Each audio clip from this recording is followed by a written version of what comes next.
What's going on? It's like you get some money, and then every time a black man gets some money. What if I told you that these type of relationships have been intentionally used to siphon power out of our community? There's a time several decades ago when a brother even looking at a woman like that could get you turned into a tree ornament. And so it's no coincidence that when brothers started talking about black power, that we got Loving versus Virginia and interracial marriage became legal. This is where I put my disclaimer. Love who you want to love, but yeah. As soon as Loving versus Virginia was passed, a lot of our highest earners and most educated black people started to marry outside the community. And the plan was devious. The goal was to tell black men that instead of building your own power structure within your own community, the existing power structure that denied you access will now grant it to you. It was a way to make them feel welcomed and assimilate into a community that was not built for them. Those men that at one point would challenge the power structure started to feel included by it.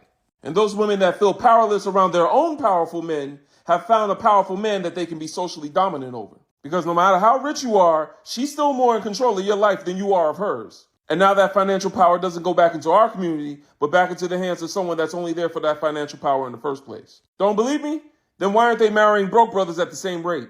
These are not personal attacks. We're dealing with the psychological state of black men. And while black men don't feel that they need to be obligated to black women, while black men don't feel they need to be loyal to black women. Because guess what? Guess what, family? Guess what, family? Guess what? 95% of white men marry white women. Let me say it again. Let me say it again. Let me say it again for the people who don't hear me in the back. 95% of white men marry white women. Let me say it one more time for the people in the back. Let me say it one more time for the people in the back. 95% of white people marry white people, but 25% of black men marry non-black women. Wow. Look at that. 1 in 4 black men will marry someone who's not black. See how the white man sticks with his? See how the white man, he go dating non-white women, but it's not an epidemic like it is in our community. Yeah, the white man, he marries out the race sometimes, but it's not an epidemic like it is in our community. 95% of white men marry white women.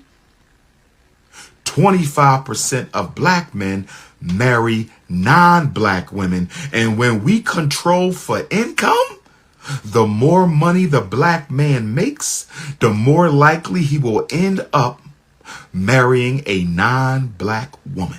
And the black man marries outside of his community more than all other men in America put together. Let me say this again. Let me say this again. Black men in America marry outside their race more than all other men in America put together as a percentage of your demographic in society. You really want me to believe that your racial inferiority complex plays no role in your selection of mates? Brother Chad, respectfully, brother, because I like Brother Chad. I was a fan of yours when you played. But Brother Chad, do you really want me to believe that your dark skin had nothing to do with why you pursued light-skinned Latino women to be your wives? Do you really think I'm that stupid? You're dealing with a psychologist, bruh. This is what I do. I analyze human behavior for a living. I've studied it my entire life. Do you really think I'm silly enough to think that your dark skin had nothing to do with why you pursued light-skinned Latino women to be your wives? Shannon Sharp, you are too intelligent. Shannon Sharp, you are too intelligent, Shannon Sharp. For me to believe, for you to think I'm going to believe that your dark skin has nothing to do with why you only date white women. You are too intelligent to think I'm going to believe that crap. You and I know, Chad and I know, we all know that your dark skin color and how you've been treated as a result of your dark skin color. I said your dark skin color, Shannon. Your dark skin color, Chad, and I belong on the same spectrum, but I happen to be proud of mine, and I don't date out my race. But your dark skin color has a big reason to do with why Chad pursues light skin and why Shannon only dates pale skin. There's a psychological defense mechanism that was articulated by the European father of white psychology, Sigmund Freud. There was a psychological defense mechanism that was articulated by the European father of white psychology. And it was called projection. Let me tell you what projection is. This is a psychological defense mechanism. Projection involves individuals attributing their own unacceptable thoughts, feelings, and motives to another person. It's called projection.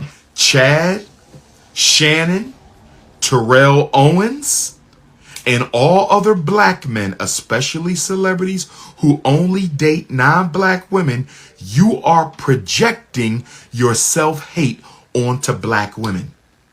These allegations that black women called you ugly when you were a kid, these allegations that black girls didn't want to be bothered with you when you were in high school, I'm not so sure that they were true. And even if they are true, you had some feelings of self-hatred and insecurity yourself. And you are projecting onto black women what you feel about yourself. I said you are projecting onto black women what you feel about yourself. I said you are projecting onto black women what you feel about yourself. Terrell went to high school in Alabama, college in racist ass Tennessee, and Shannon Sharp, you're from the South. All three of you dark-skinned black men are from the South. I have a question. All three of my dark-skinned brothers are from the South. All three of them. Dark-skinned Terrell Owens is from the South. Dark-skinned Chad Ochocinco is from the South. Dark-skinned Shannon Sharp is from the South. I'm dark-skinned too. So let me ask you brothers a question. You mean to tell me you were more traumatized by black girls calling you dark and ugly in grade school than you were by white girls calling you the N-word? Are you telling me you were more traumatized by black girls calling you dark and ugly than you were by white girls calling you the N-word, and white people calling you the N-word, and white boys calling you the N-word? I smell a lie. Somebody is not being honest.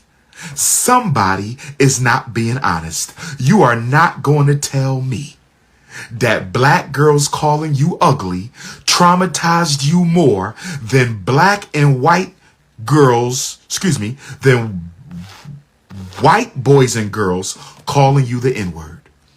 You're not going to convince me that you are more traumatized by black girls calling you ugly than you were by white boys and white girls and white people treating you in racially discriminatory ways, discriminating against you, being bigoted towards you, and calling it N-word.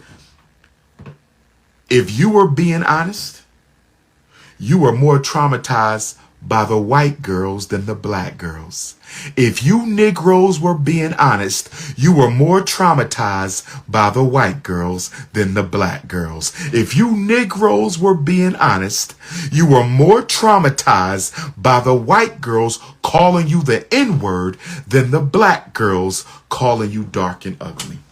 If you agree with me in the chat right now, can I get some fists from my brothers and some hearts from my queens? Ain't no way in hell Terrell Owens, Shannon Sharp, and Chad Ochocinco Johnson were more traumatized by black girls calling them ugly than white boys and girls calling them the N-word. You's a damn lie. I used to live in North Carolina for a couple years. I was only there for about 3 years. And in 3 years, I had a principal twist my arm and throw me up against the ground. He threw me up against the outside. He threw me up against the school wall onto the ground. And I remember when I used to have 2 white playmates who lived across the street from us. Their white father came across the street. I was only 7 years old. Their white father came across the street, knocked on my door, and told my father to keep my black ass away from his house and away from his children. And I was only there for 3 years.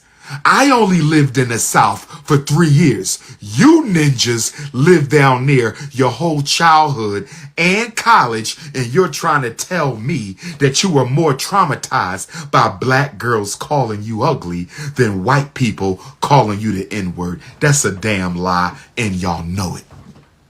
Let me ask y'all a question. This is to all dark-skinned black men who date outside the race. This is to all black men, regardless of color, who date outside the race. Does your complexion have anything to do with your preference? Is it possible you hate how you look so much you can't stand to be next to it in your bedroom?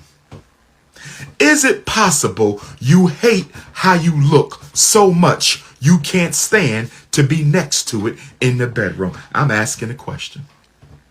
Is it possible you hate your beautiful, dark, richly melanated skin so much that you can't stand to be next to it in your bedroom?